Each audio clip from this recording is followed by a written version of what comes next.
This is another video on production possibility frontiers, which is section 1.1.4 on theme 1. This time we're going to look at the distinction between movements along and shifts in production possibility curves, and we're also going to consider the possible causes for such changes. Okay, so we've got a production possibility frontier showing an economy that can produce either goods or services. We might currently be operating on the edge of the PPF at point A, and the output mix at that point is G1 goods and S1 services. So an example of a movement along a production possibility frontier would be a reallocation of resources. So we're going to move some factors of production out of goods into services. So we can now produce S2 services rather than S1. And the opportunity cost of that decision to increase the output of services from S1 to S2 is a fall in the output of goods from G1 to G2.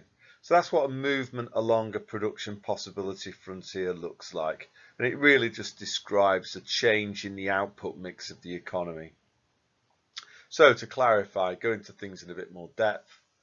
Movements along a PPF designate a change in the output mix of the economy. In a free market economy, the output mix of society responds automatically to changing tastes and preferences of millions of individuals who each make their own utility maximizing decisions. So these decisions are made separately in a highly kind of decentralized way. In the type of command economy favoured by fascists and socialists, the output mix of the economy is determined centrally by technocrats, bureaucrats, whatever you want to call them, the central planners, who are employed by the state. The output mix in this type of society is imposed on the people from the top down by the central planners. A movement along a PPF in this case indicates a change in the technocrats' priorities. So the technocrats, rather than the people, have decided that they would prefer output mix G2, S2 rather than output mix G1, S1. Which way of solving the basic economic problem is most likely to result in allocative efficiency? Well, obviously, you can make your own mind up on that. For me personally, I'm a strong advocate of free markets and individual liberty. So from my sort of subjective preference, my point of view is that I would much rather allow individuals to make their own utility maximizing decisions.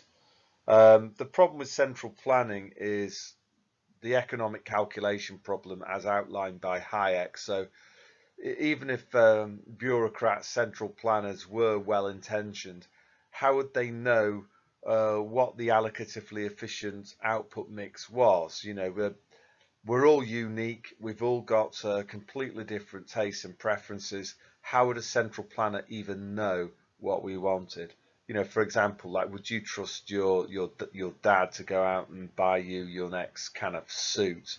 You probably wouldn't. So why would you trust the central planner to impose an output mix on you?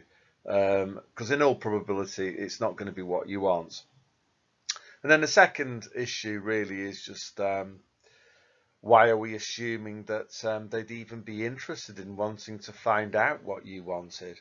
In practice, fascists, socialists, communists, whatever you want to call these autocrats, they're more interested in providing what they want rather than what the stupid pleb people want.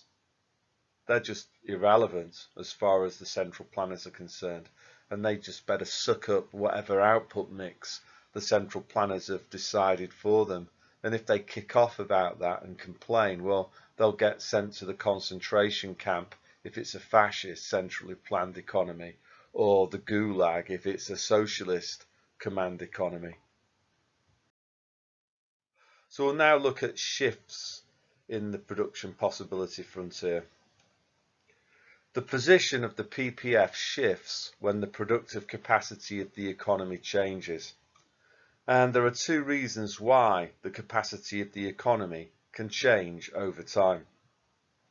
The first reason why the PPF can shift is because there's been a change to the quantity of factors of production available to a country. The second reason pertains to a change in the quality of a country's factors of production.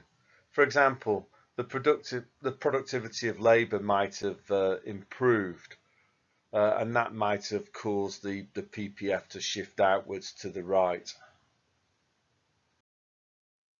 So we'll look now at shifts in the production possibility frontier to the right.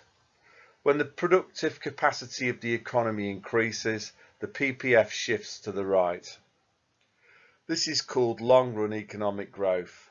Long-run growth can be caused by either an increase in the quantity of a country's factors of production or by an improvement in the quality of a nation's factors of production. So an example of something that could shift the PPF to the right would be immigration. And immigration would shift the PPF. It would increase the capacity of the economy because immigration is going to import more labour into a country, and labour is a factor of production. So ceteris paribus, if you have more labour, you should be able to produce more in total, and that's why the productive capacity of the economy will increase, and that's why the PPF shifts to the right. So then, what can cause the PPF to shift to the left? When the economy declines and the productive capacity of the economy falls, the PPF will shift to the left. The PPF will shift to the left if either the quantity or the quality of a country's factors of production worsens. Shifts in the PPF to the left can be caused by wars, natural disasters, climate change, and pandemics. The Doom Goblin, aka Greta Thunberg, predicts that the world's PPF will shift inwards. It will shift towards the left, as climate change will reduce the productivity of land. The man-made global warming people, they also say that there's going to be rising sea levels. And I guess that would reduce the quantity of land too, and that would be another reason why the PPF might shift to the left. But, you know, personally, I have mixed feelings about the man-made global warming hypothesis. First of all, I feel that it has a definite anti-human vibe to it, which I don't like for what should be obvious reasons. You know, it's less than a century ago that 6 million Jews were killed, so I don't like people who have a downer on human beings. And then the other thing about it too is that if you look back in history, the world's climate's constantly changed. So, for example, back in Roman times, it was possible to grow grapes in the UK to produce wine. Was that down to the fact that there must have been man-made global warming there? You know, 4x4 Roman chariots or something? Obviously not. Even before that, in Paleolithic times, the UK was attached to mainland Europe. The English Channel didn't exist.